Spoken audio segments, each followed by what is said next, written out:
Ассаламуалейкум, құрметті көрермендер. Алтай Ньюс медиа орталығы жаңа хабар тарату форматын бастады. Сіздермен Қуаныш Рахметоллаұлы. Маңызды оқиғаларды салмақтап, ел тынысынан хабар жеткізетін боламыз. Көктемде Өскеменде сейсмикалық жаттығулар өтеді. Өңір сейсмикалық қауіпті аймақта орналасқандықта мұндай жаттығулар мамандарға кез келген төтенше жағдайға дайын болуға мүмкіндік береді. Оларды өткізу қажеттілігі туралы Шығыс Қазақстан облысының әкімі Ермек Көшербаев облыс әкімдігінің отырысында айтты. Оқу жаттығулар ауқымды болады деп күтілуде. У людей всегда будут возникать вопросы, куда двигаться, как. В таких случаях наши действия, регламент, весь наш алгоритм должен быть расписан. Ну и попробовать надо будет. То есть весной, не весной, а в сентябре месяце эти учения прошли у нас хорошо, но надо с широким охватом сделать их. И потом уже пригласить на них непосредственно акимов районов, с тем, чтобы потом акиматы районов у себя такие же учения организовали в каждом районе. Бірінші ақпаннан бастап өңірді су тасқыны кезеңіне жоғары дайындық режимі енгізілді. Қазгидромет мәліметтері бойынша топырақтың қату тереңдігі Шығыс Қазақстанның 5 ауданында өткен жылғы көрсеткіштерден жоғары екені белгілі болды. Бұл ретте қар жамылғысының биіктігі өткен жылғы көрсеткіштерден аспайды. Алайда күн райының күрт жылынуы, жаңбырдың жауы, су тасқынының тудыруы әбден мүмкін.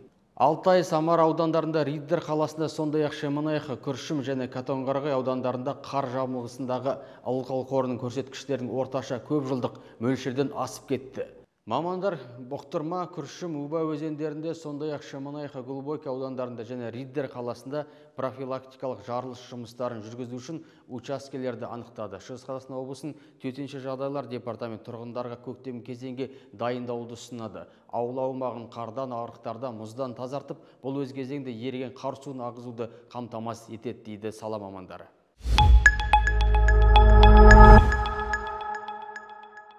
Шетелдіктер асырап алған шығыс қазақстандық балалардың саны қанша? Бүгінде әлемнің 30 елінде Қазақстаннан асырап алған балалар тұрып жатыр. Олардың арасында шетелдік азаматтар. Біздің облыстан, Өскеменнен асырап алған 1000-нан астам бала бар. Жарық дүниеге келісімен әке-шешенің жылуын сезіну уақыты бұйырмаған олар ата-анасынан ғана емес, кіндік қаны тамған туған жерлерінен де жырақтап, жаттың қолына кеткен. Әсіресе 2000 жылдың басында Шығыс Қазақстан облысынан бала асырап алуға ниетте шетелдіктер күрт көбейе түскен. Сол жылдары облыстағы сәбилер балалар үйі жыл сайын 80-100-ге тарта баланы шетелге шығарып салған. 2009 жылы ғана шетелдік азаматтар облыстан 120 сәбиді асырап алып шетелге әкеткен. Балалар ақш, Италия, Испания, Канада, Англия, Бельгия, тағы да басқа шет елдерден келген отбасыларға берілген. 1999 жылдан бері Шығыс Қазақстан облысындағы балалар үйінен шетел азаматтарымен барлығы 1030 бала асырап алынған. 2020 жылдан бастап осы уақытқа дейін шетел азаматтары бала асырап алуды